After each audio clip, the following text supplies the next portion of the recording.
අයිබෝන් කියලා පිළිගන්නවා ඔයගොල්ලන් හැමෝම. අද මම ඔයගොල්ලන්ට අරන් ආවේ අල වලින් හදන්න පුළුවන් තවත් ලේසිම රෙසිපි එකක්. ඉතින් මේක ගොඩක් ආස කරන පොඩ්ඩන්ගේ බර වැඩි කරගන්න උදව් වෙන එකක්. මම මේ රෙසිපි එක මීට අවුරුදු දෙකකට කලින් හැදුවා ටිකක් වෙනස් විදියට. ඉතින් මම අද ඔයගොල්ලන්ට කියනවා කොහොමද අඩු බඩු ප්‍රමාණයකින් හදන්නේ කියලා. ඉතින් මේ තියෙන තඹගත්ත අල මම ඔයගොල්ලන්ට කලින් වීඩියෝ එකේදී කිව්වා මම ලොකු අල ගෙඩියක් අරගෙන රෙසිපි දෙකක් හැදුවා කියලා. ඉතින් මේ දෙවෙනි රෙසිපි එක ෆ්‍රිජ් එකේ තිබ්බ නිසා චුට්ටක් හයිය ගතියයි. ඉතින් මේ විදිහට පොඩි කරගන්නවා අල ටික. ඊට පස්සේ මම මේකට රස අණුව ලුණු ඒ වගේම මම එකතු කරගන්නවා බිත්තර එකක්. බිත්තර අවශ්‍යම නැහැ. ඔයගොල්ලන්ට අවශ්‍ය නම් විතරක් එකතු කරන්න. බබාලට දෙනකොට කෑම වේල සමබල කරගන්න ඕනේ නම් එකතු කරන්න, නැත්නම් අවශ්‍ය නැහැ. ඊට පස්සේ මේ ටික හොඳට කලවම් කරගන්න. ඉතින් මේ තියෙන්නේ මම අල වලින් හදපු රෙසිපි 17ක් තියෙනවා මේ වෙනකොට.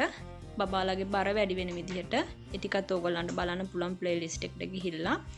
අද මම පිටි වෙනුවට එකතු කරා මූම් පිටි දෙක කලවමට අරගෙන. ඉතින් කලින් එකේදී මම එකතු කරේ රුලම් විතරයි.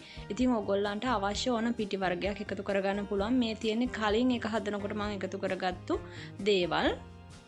ඊට පස්සේ මම පිටි ටිකක් එකතු කරගත්ත නිසා අතේ පොඩ්ඩක් කැලෙන ගතිය නිසා මම තෙල් ටිකක් ගාගෙන මෙන්න මේ විදිහට කුඩා බෝල හදලා මැදට චීස් ටිකක් තියෙනවා. ඉතින් ඕගොල්ලන්ට චීස් නැතිනම් ඔයාලට පුළුවන් මම කලින් හදලා තියෙන්නේ සැර මිශ්‍රණයක්. ඒ කියන්නේ මට මතක විදිහට නිවිති එහෙම දාලා සාමාන්‍ය මිශ්‍රණයක් හදලා. ඉතින් ඒ විදිහට ඕනම මිශ්‍රණයක් මැදට ඕගොල්ලන්ට තියන්න පුළුවන් මස් මාළු එකතු කරලා ඒ ඕනම විදිහට. ඊට පස්සේ මේ විදිහට ඒ ටික හදාගෙන ලිප සාමාන්‍ය ගානට මම මේක ඔන් කරාට තෙල් ටික රත් වෙනකොට ලිප ගොඩක් අඩු කරගන්නවා. නැත්තම් මැද තැම්බෙන්නේ නැති නිසා.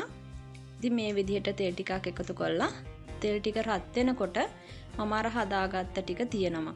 ඉතින් මේක කොරියන් අය නම් ඒගොල්ලන්ගේ විදිහට මේක පෑන්කේක් එකක්. නමුත් මේක ඇත්තටම බනිස් එකක් වගේ පොඩ ගොඩක් ආසයි. ඉතින් ඕගොල්ලන්ට පුළුවන් හදලා බලන්න. ඒ වගේම තමයි ගෙදර හැමෝටම තේබුණ වෙලාවටත් හොඳයි. උදේ කෑම වේලකටත් හොඳයි.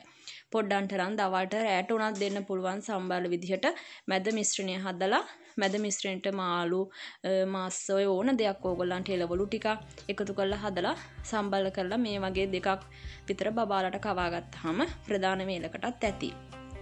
ඉතින් මේ විදිහට දෙපැත්ත හරවලා හිමිහිට බැද ගන්න තියෙන්නේ. බැද ගන්න කිව්වට තෙල් ගොඩාක් අවශ්‍ය නැහැ. තෙල් මේස හැන්දක් දෙකක් එකතු කරලා බැද ගන්න පුළුවන්. ඉතින් මේ තියෙන්නේ මම හදාගත්ත ටික. ඇත්තටම මේක හරිම රසයි. අඩු ගින්දරේ හිමිහිට හදාගන්න මැද හොඳට තැම්බෙන්න. පිටි එකතු කරගන්නකොට මම කලින් කිව්වා වගේ ඕගොල්ලන්ට අවශ්‍ය ඕන පිටි වර්ගයක් එකතු කරගන්න පුළුවන්. රුලම් වලින් උනත් මොකද මම කලින් රුලම් වලින් හැදුවේ. ඉතින් ඒ විදිහට ඕනිම දෙයක් ඕගොල්ලන්ට එකතු කරලා හදාගන්න පුළුවන්.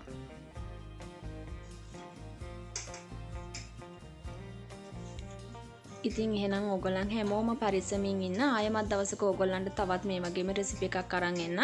සුබ දවසක් කියලා ප්‍රාර්ථනා කරනවා ඕගොල්ලන් හැමෝටම.